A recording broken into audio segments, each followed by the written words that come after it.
कालू कौवा चिड़िया और गुड़िया को अपने साथ लेकर चला जाता है। कौवा आगे आगे, गुड़िया और उसकी मम्मा पीछे पीछे उड़े जा रहे थे। कालू कौवा राणा चिड़िया को दूसरे पुराने जंगल में ले जाता है। गुड़िया उड़ उड़ के थक जाती है। आखिरकार वो एक पेड़ पे बैठ जाती है। गुड़िया बेटी, क्या हुआ? आप बैठ क्यों गई हैं? मम्मा मम्मा मुझे नहीं खाने दे रही, हम वापस चलते हैं, मैं तो बहुत थक गई हूँ। अरे गुड़िया, अब तो हम पहुँच गए हैं, हौसला करो, थोड़ी हिम्मत करो, बेरी के पेड़ तो आने ही वाले हैं। वो सभी फिर से अपना सफर शुरू करती है। गुड़िया उस कालू कौवे की बात को फिर से मान लेती है। कालू कौवा गुड़िया और उसकी मम्मा को काले जंगल में ले जाता है। कवि भैया, ये वाला जंगल मैंने पहले कभी नहीं देखा, ये तो बहुत डरावना है, काला जंगल है ये तो।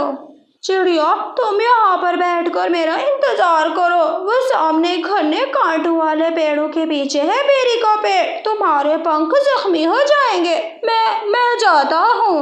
कालू कौवा बहाना बनाकर वहाँ से निकल जाता है। पिछले रास्ते से होता हुआ कालू कौवा अपने जंगल की राह लेता है। चिड़िया को वहाँ बैठे बैठे शाम हो जाती है। मम्मा, कालू अंकल अभी तक नहीं आए, हम कब तक बैठे बैठे कालू अंकल का इंतजार करते रहेंगे? ये कौवा कहाँ जा सकता है? मम्मा, मैं सोच रही हूँ हमें अपने घर वापस चलना चाहिए। हाँ गुड़िया बेटी, मैं भी यही सोच रही हूँ, चलो हम घर चलते हैं। मम्मा चिड़िया और गुड़िया वापसी की राह लेती हैं तो वो रास्ता भूल जाती हैं। वो दूसरी दिशा में उड़ रही थी। वो उड़ती जा रही थी और थकती जा रही थी।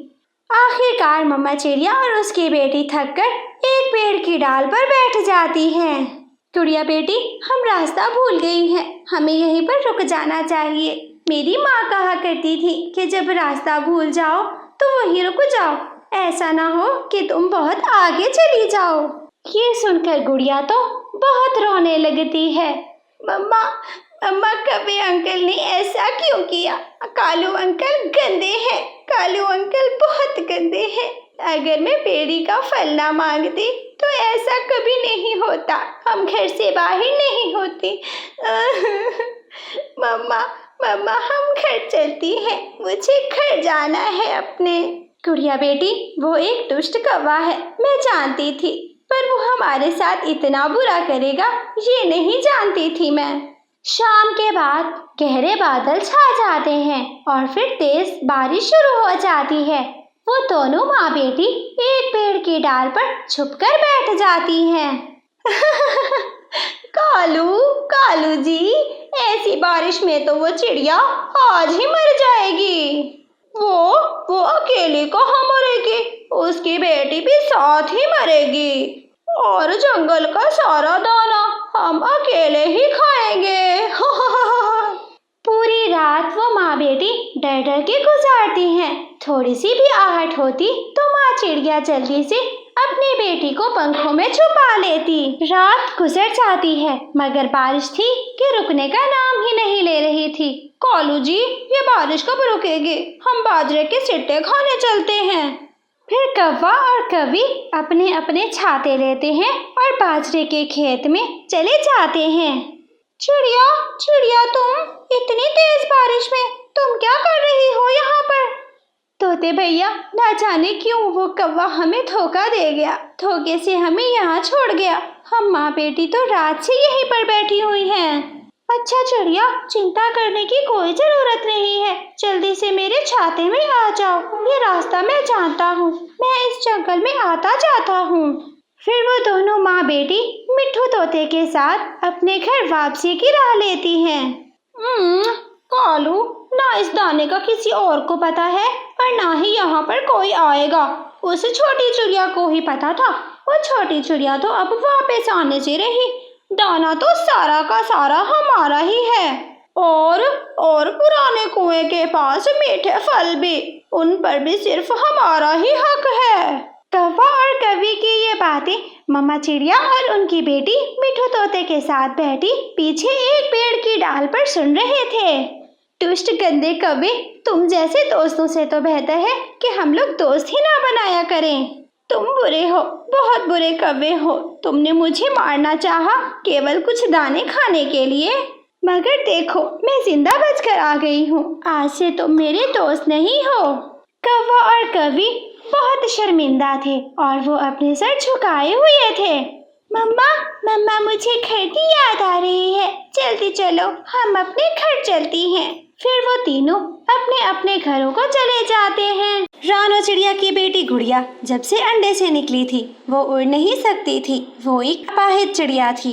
रानो चिड़िया जब भी भोजन लेने जाती अपनी बेटी को अपने कंधों पर बिठाकर लेके जाती थी। गुड़िया बेटी, अब मैं बहुत थक गई हूँ, मैं तुम्हें मजीद नहीं उठा सकती। मैं भोजन लेने अकेली जाती हूँ और भोजन लेकर सीधा यहाँ आऊंगी। मुझे पता है मम्मा, मुझे पता है मैं आप पर बोझ हूँ। सब पक्षियों के बच्चे बड़े होकर अपने माता पिता की खिदमत करते हैं, मैं सिवाय दाना खाने के कुछ भी नहीं कर सकती।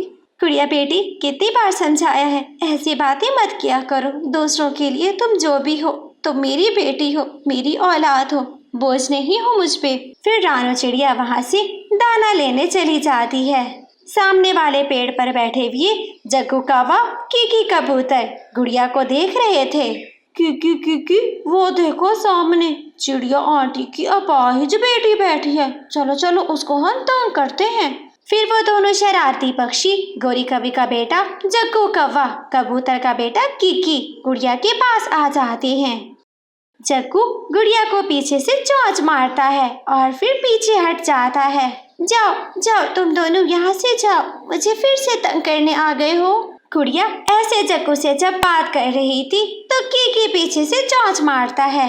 हो, पकड़ सकती हो तो पकड़ के दिखाओ। लंगड़ी लंगड़ी अपाहिज, गुड़िया लंगड़ी अपाहिज। जग्गू कवि की ये जली कटी बातें सुनकर गुड़िया रोने लग जाती है। मुझे तंग मत करो, यहाँ से चले जाओ। मैं लंगड़ी हूँ, अपाहिज हूँ तो क्या हुआ? आपसे तो दाना मांग कर नहीं खाती ना।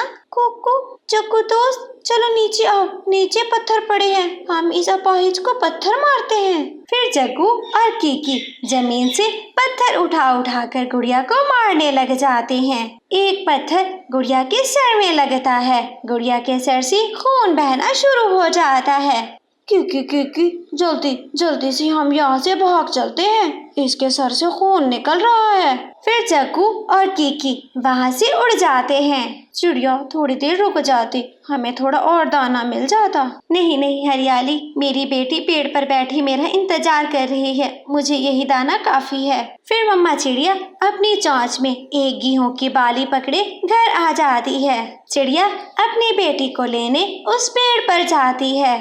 क्या हुआ गुड़िया बेटी, आपके सर से खून क्यों बह रहा है? मम्मा वो शरारती जग्गू कौवा, साथ में कबूतर अंकल का बेटा कीकी आया था, उन्होंने मुझे बहुत तंग किया, साथ में मुझे पत्थर भी मारे। इसलिए तो मैं कहती हूँ गुड़िया कि आप घर में रहा करो, मैं किस से लड़ाई करूँगी आपके लिए, आपको सब बहुत तंग करते हैं। फिर गुड़िया अपनी मम्मा के सामने रोना बंद कर देती है और चुप हो जाती है।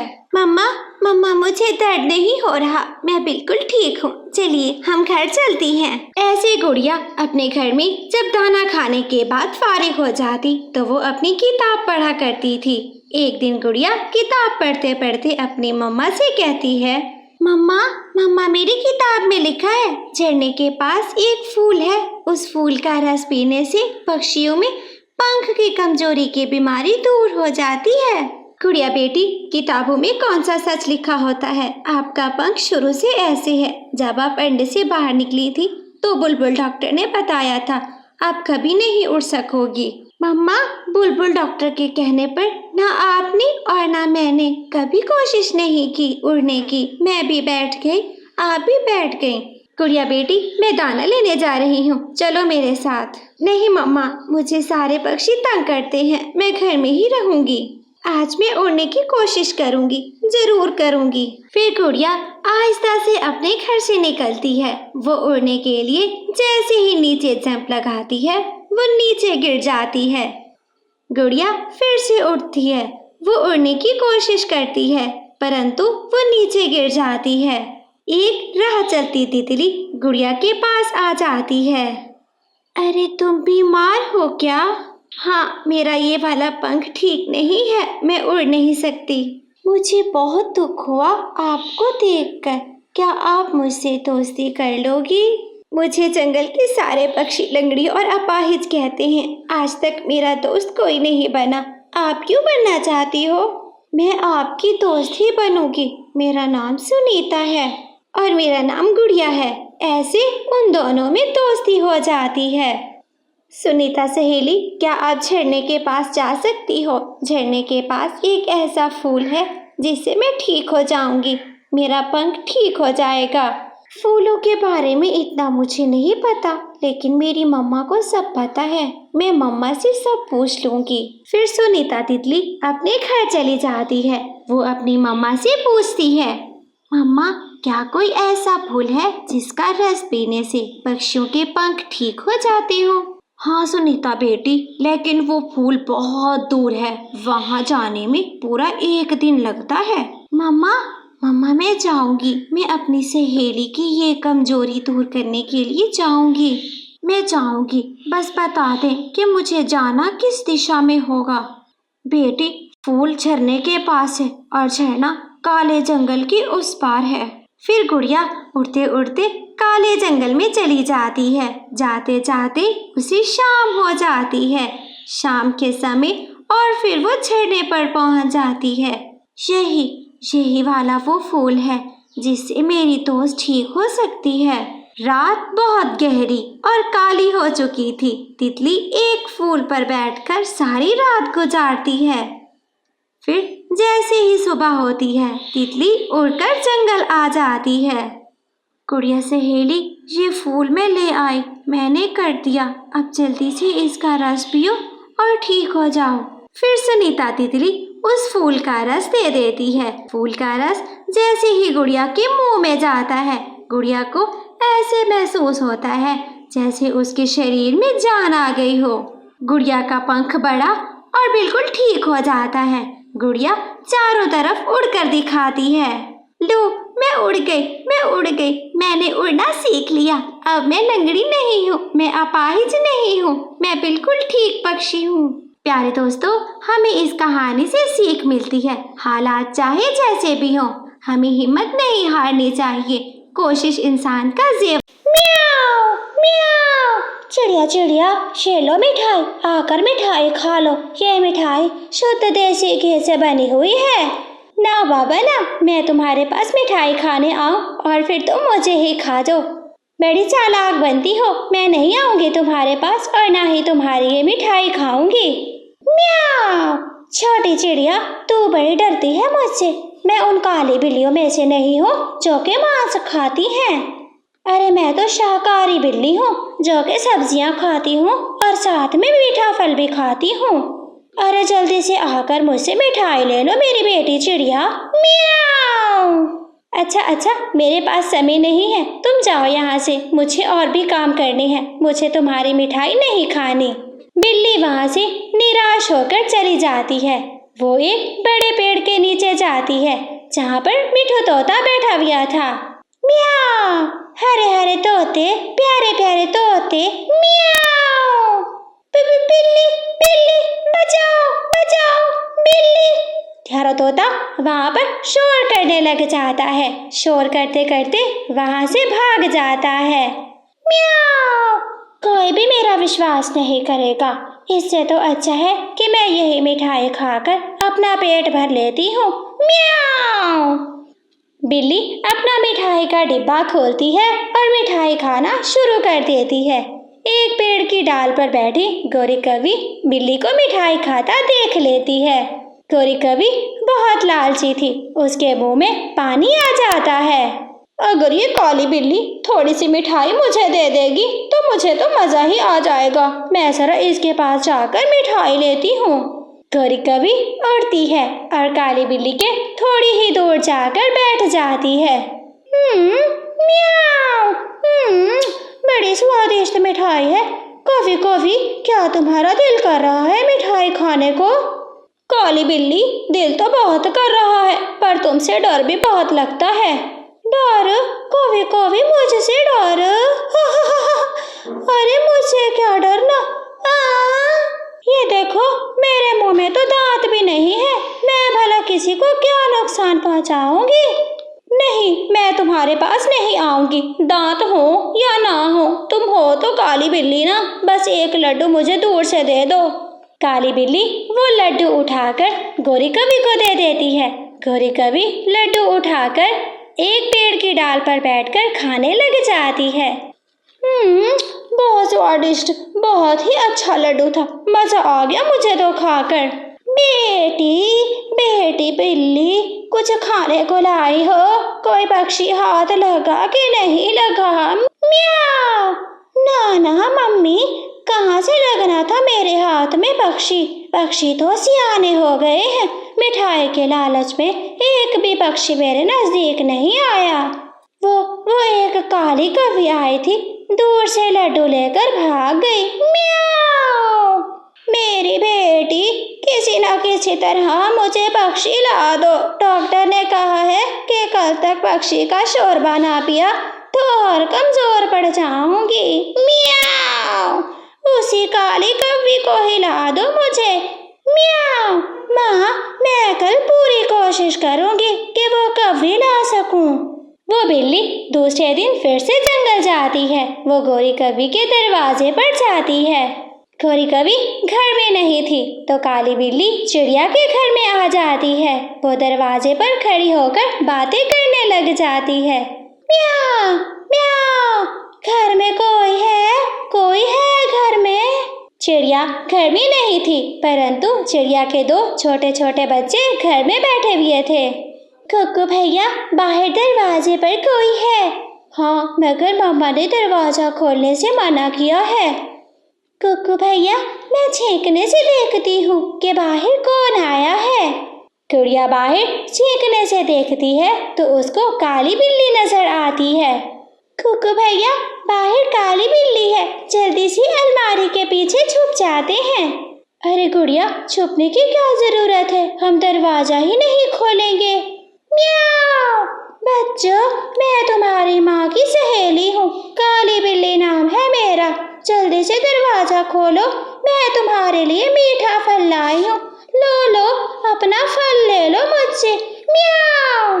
बिल्ली आंटी, मम्मा आएगी, हम तभी दरवाजा खोलेंगे, वरना हम दरवाजा नहीं खोलने वाले। ये बच्चे तो बहुत चालाक हैं, कहीं और जाना पड़ेगा। म्याऊ। काली बिल्ली वहां से चली जाती है। मैं फिर से कवि के घर जाती हूँ, अब तो वो घर में वापस आ गई होगी। एक वही लालची कवि है जो मेरी बातों में आ सकती है। म्याऊ। काली बिल्ली गोरी के दरवाजे पर जाती है, उसके दरवाजे पर दस्तक देने लग जाती है। काली बिल्ली तुम? गोरी कवि डर के दरवाजा बंद कर देती है। कवि, मैं तो समझती थी कि तुम एक बहादुर पक्षी हो, मगर तुम भी मुझसे डर गए। अरे मैं तो पूछने आई थी, क्या तुम्हें गुलाब जामुन पसंद है या नहीं? गुलाब जामुन का नाम सुनते ही गोरी पागल हो जाती है और तुरंत दरवाजा खोल देती है। गुलाब जामुन कहाँ है? गुलाब जामुन जरा दो ना मुझे। मेरी माँ बना रही है गुलाब जामुन, मैं तो तुमसे पूछने आई थी कि सहेली कॉफी को भी खिला दूंगी, मगर तुमने तो दरवाजा ही बंद कर दिया। म्याऊ। हाँ, मुझे बहुत पसंद है मीठे मीठे गुलाब जामुन। हाँ तो आ जाओ मेरे साथ, कहीं ऐसा ना हो कि माँ सारे गुलाब जामुन पड़ोसियों को बांट दे। म्याऊ। गोरी कवि थोड़ी देर के लिए सोचती है और फिर घर की कुंडी लगाकर काली बिल्ली के साथ चली जाती है। गोरी तुम्हारे पीछे पीछे काली बिल्ली आ रही है, जल्दी से बच जाओ, इस बिल्ली से बच जाओ। हट जाओ डरपोक कहीं के, तुम्हें तो मैं एक गुलाब जामुन नहीं दूंगी, सारे गुलाब जामुन मेरी सहेली कॉफी के हैं। घर में कढ़ाई गरम थी, पानी उबल रहा था। जैसे ही गौरी कवि उनके घर जाती है, दोनों माँ बेटी गौरी कवि को पकड़कर कढ़ाई में डाल देती हैं। बचाओ बचाओ, मुझे यहाँ से बाहर निकालो। कवि कवि, तुम्हें बचाने की कोशिश तो तुम्हारे दोस्त मिठू तोते ने की थी, पर तुमने उसकी बात नहीं मानी। म्याऊ। ऐसे वो माँ बेटी गौरी कवि का शोरबा बनाकर पी जाती हैं। बिल्ली बूढ़ी हो चुकी थी और जंगल के सारे पक्षी होशियार हो चुके थे। अब बिल्ली के लिए शिकार ढूंढना तो मुश्किल हो गया था। मांस खाए बिना मेरा तो हाल ही खराब है। मियाऊ। कहाँ जाऊं? भूखे पेट तो मैं चल भी नहीं सकती। मैं अपनी दोस्त मौसी के पास जाती हूँ। लोमड़ी मौसी वही मुझे बताएगी कि मुझे क्या करना चाहिए। फिर बिल्ली चलते चलते अपनी मौसी लोमड़ी के पास जाती है। लोमड़ी मौसी, मियाऊ। मैं भूख से मरती हूँ, मेरी भूख का इलाज करो। मुझे कुछ उपाय बताओ, मैं कैसे दूसरे पक्षियों को खा जाऊं। मेरी दोस्त, मैंने उम्र भर इस सोने के हार से शिकार किया है। ये लो सोने का हार। किसी लालची पक्षी को ढूंढो और फिर उसे अपने घर ले आओ। मैं तुम्हारे घर आ रही हूँ। बूढ़ी हो चुकी है दोनों, मांस खा नहीं सकती तो शोरबा बना बना कर पिएगी। बिल्ली मौसी को अपनी मौसी लोमड़ी का आइडिया बहुत पसंद आता है। वो हार अपने गले में डालती है और जंगल की ओर चल देती है। रास्ते में रानो चिड़िया बैठी थी, जो बिल्ली को देखकर दरख्त पर चढ़ जाती है। चिड़िया, मियाऊ। चिड़िया बेटी, जरा मेरी बात तो सुन लो, जरा नीचे आओ। बिल्ली मौसी, आप यहीं से बोल लीजिए, मैं सुन सकती हूँ, मेरे कान हैं, बहरी थोड़ी ना हूँ। चिड़िया बेटी, ये मेरा सोने का हार है। मैं चाहती हूँ मरने से पहले ये सोने का हार तुम्हें दे दूं। मियाऊ। मेरी सुंदर बेटी, ये हार तुझ पे कितना जचेगा। आकर अपनी मौसी से हार ले लो और उसे पहन कर दिखाओ। अगर आप मुझे हार देना चाहती हैं तो यही पत्थर पे रख दीजिए, आप जब जाओगी तब मैं उठा लूंगी। बिल्ली मौसी समझ जाती है कि इस चिड़िया पर मेहनत करना बेकार है। वो फिर चुप करके वहाँ से चली जाती है। चलते चलते उसे एक जगह तोती दिखाई देती है। मियाऊ। हरे हरे रंग की तोती, क्या स्वाद होगा इसके मांस में। मैं इसी के पास जाकर इसी को फंसाती हूँ। फिर बिल्ली मौसी हरियाली के पास जाती है। हरियाली वहाँ पर बैठी अमरूद खा रही थी। हरियाली जब देखती है कि बिल्ली उसके पास आ रही है तो वो उठ बैठती है। दूर रहना, मेरे पास मत आना, मेरे पति को पता चल गया तो तुम्हारी हड्डी पसली एक कर देगा। तोती बेटी, ये देखो मेरा सोने का हार तो देखो, मैं यही देने आई हूँ। मैंने जंगल में देखा सबसे प्यारी सबसे सुंदर तो तोती है। मैं बूढ़ी बिल्ली अब तो मरने वाली हूँ। देखो ये सोने का हार तुम पहन लो, मैं खुशी खुशी मर जाऊंगी। मियाऊ। अच्छा बिल्ली मौसी, तुझे मेरी इतनी परवाह है, एक काम कर, वो सामने एक बड़ा पत्थर है, उस पे रख दे हार, मैं उठा लूंगी। ऐसे कैसे दे दूं हार? अपनी मौसी को पहन कर नहीं दिखाओगी क्या? माफ करना बिल्ली मौसी, माफ करना बिल्ली मौसी, अगर मैं तुझे हार पहन के दिखाती हूँ तो फिर अपनी जान से जाऊंगी। बिल्ली मौसी वहाँ से भी मायूस लौट कर आ रही थी। मियाऊ। सारा जंगल फिर फिर के कोई भी पक्षी मेरी चाल में नहीं आता। कहाँ मरूं मैं? जैसे 4 दिन से भूखी हूँ, आज रात भी मुझे भूखा ही सोना पड़ेगा। बिल्ली मायूस होकर अपने घर वापस जा रही थी। रास्ते में गौरी कवि आ जाती है। अरे बिल्ली, ये इतना बड़ा सोने का हार तेरे गले में क्या कर रहा है? कवि, कवि मेरी बेटी। मियाऊ। ये हार तो मैं तुम्हारे लिए लाई हूँ। अच्छा ये बता, तुझे कैसे पता कि इस जंगल में कवि रहती है जो कि इतनी सुंदर है और ये हार उसके गले में ही अच्छा लगेगा? कवि मेरी बेटी, बाकी सारे पक्षी देखकर तो मुझे मांस की खुशबू आती है, मेरा खाने का मन करता है। तू तो काली कवि है, काली कौवी को खाकर मैं क्या करूंगी? मियाओ। गोरी कौवी बहुत लालची थी। सोने के हार के पीछे वो किसी हद तक भी जा सकती थी। अच्छा, अगर तू ये हार मुझे देना चाहती है तो फिर दे जल्दी से, मैं ये हार पहनने के लिए तैयार हूँ। ऐसे कैसे? इस हार के साथ 2 झुमके भी हैं। अरे मेरे कान अब लटकने वाले हैं, झुमके मैं नहीं पहन सकती। मियाओ। बेटी, तुम्हारे कान तो इतने सुंदर हैं, लगता है कि वो झुमके तुम्हारे लिए ही बने हैं। झुमके का सुनते ही गोरी कौवी और लालच में पड़ जाती है। हाँ हाँ बिल्ली मौसी, चल, ऐसे हार तो गले में सोना सोना लगता है जब तक कान में झुमके ना पहने जाएं। मेरी पोती कौवी, मियाओ, जल्दी से मेरी पीठ पर बैठ जा, आज मैं सैर करवाती हूँ अपनी बेटी को। गोरी कौवी बिल्ली की पीठ पर बैठ जाती है। बिल्ली चलते चलते उसको अपने घर ले जाती है। रास्ते में रानो चिड़िया रोक लेती है। गोरी बहन, तुम इस बिल्ली के साथ कहाँ जा रही हो? गोरी कौवी हार की बात छुपाने के लिए जल्दी से बोलती है। चिड़िया, ये बिल्ली मेरी मौसी की चाची की नानी की दादी की बहन है।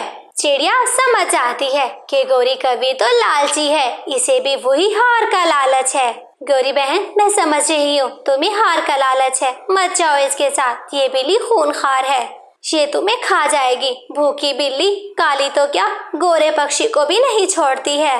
चिड़िया चिड़िया, अब अगर बिल्ली मौसी मुझे अपना हार देना चाहती है तो तुझे क्या मसला है? कौवी बेटी, मियाओ, ये तो चाहती थी मैं इसे दे दूं हार, पर मैं तो अपनी कौवी बेटी को ढूंढ रही थी। समय नहीं है, शाम से पहले पहले घर पहुंचना है, वरना कोई चोर मेरे झुमके ले जाएगा। कौवी ढीठों की तरह उसकी पीठ से नहीं उतरती। वो बिल्ली के घर जाती है। बिल्ली उसे घर के अंदर ले जाती है। कौवी बेटी, यहाँ पर बैठो, मैं तुम्हारे खाने के लिए और साथ में सोने के झुमके लाती हूँ। बिल्ली अपनी दोस्त लोमड़ी को बुलाती है। लोमड़ी को देखकर गोरी कौवी को थोड़ा सा शक होने लग जाता है। बिल्ली मौसी, अभी हार दो और झुमके भी, मुझे जल्दी अपने घर जाना है। मियाओ। ऐसे कैसे घर जाना है? गद्दी काली कौवी, मैं तुझे पीठ पर इसलिए बिठा कर लाई हूँ कि मेरा पेट भूखा था। फिर बिल्ली झपट पड़ती है। कौवी, तू तो काफी सख्त जान है। मियाओ। तेरा मांस खाने में मजा नहीं होगा। ये देखो, मेरे तो दांत ही नहीं है। मियाओ। लोमड़ी मौसी, जल्दी से चूल्हा चढ़ाओ, मैं इसको मार कर आती हूँ तो सूप बनाकर पीती है दोनों। बिल्ली मौसी, मुझे जाने दो। मुझे पता है अगर मैं लालच ना करती हार का तो आज मैं आजाद होती। मैं उस समय रानो चिड़िया की बात मान लेती। मुझे छोड़ दो, मुझे घर जाना है। देखो, मैं तो काली कौवी हूँ, तू मुझे पिएगी तो काली हो जाएगी। कितनी सुंदर है तू। मियाओ। मैं तेरी तरह पागल तो नहीं हूँ कि बातों में आ जाऊंगी।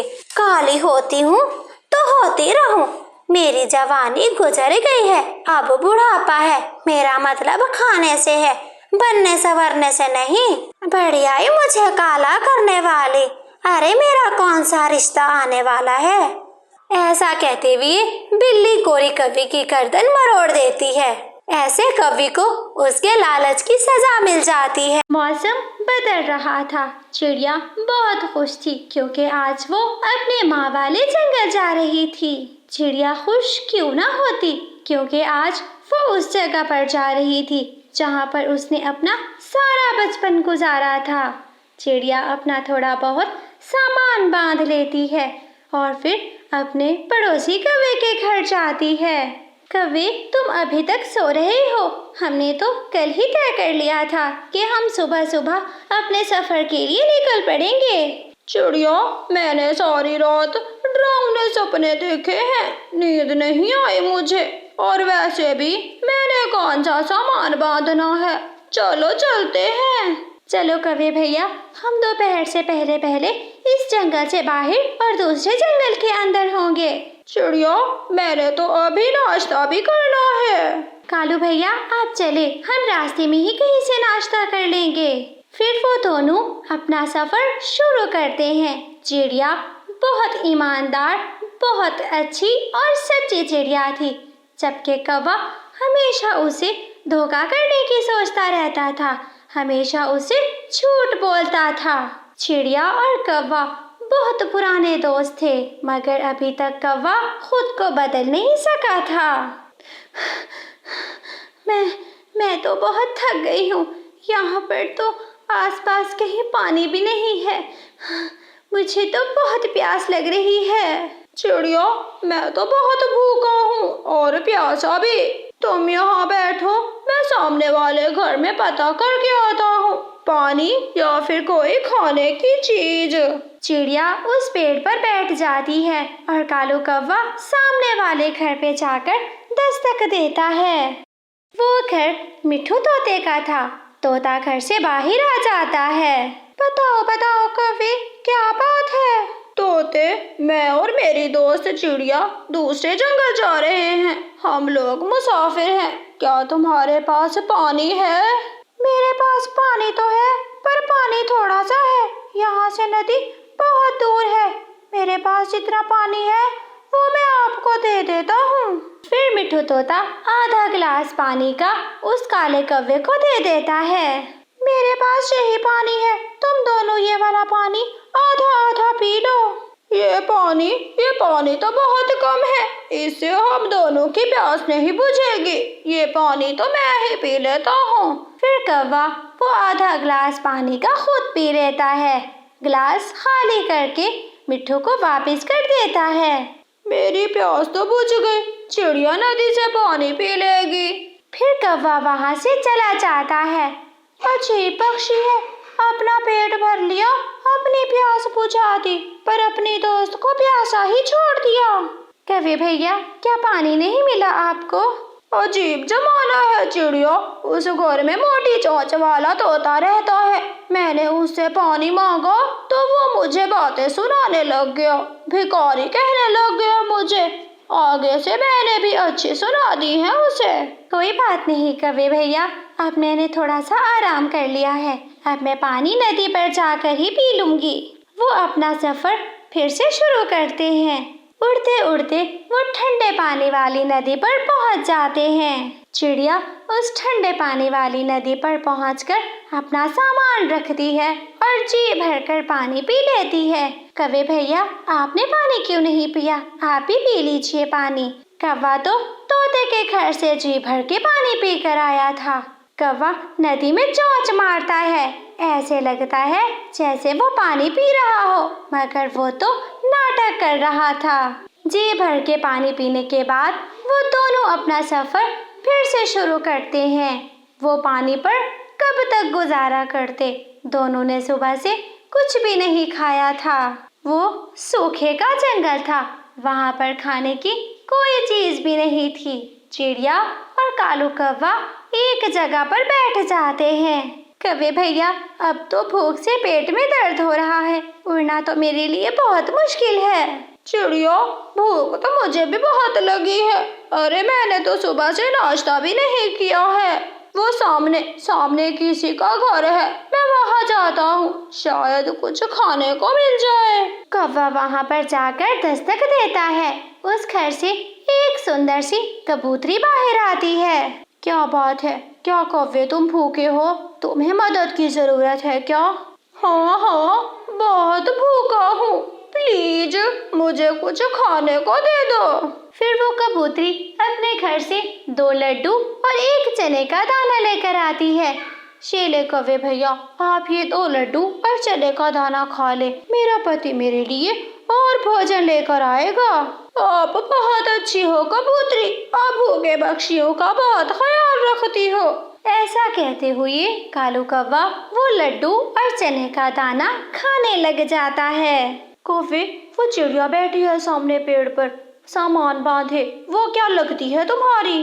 देखे, वो भी मेरे साथ ही आई है, उसे भी बहुत भूख लग रही है। ये चने का दाना मैं उसके लिए लेकर जा रहा। फिर कौवा वो चने का दाना लेकर चिड़िया के पास चला जाता है।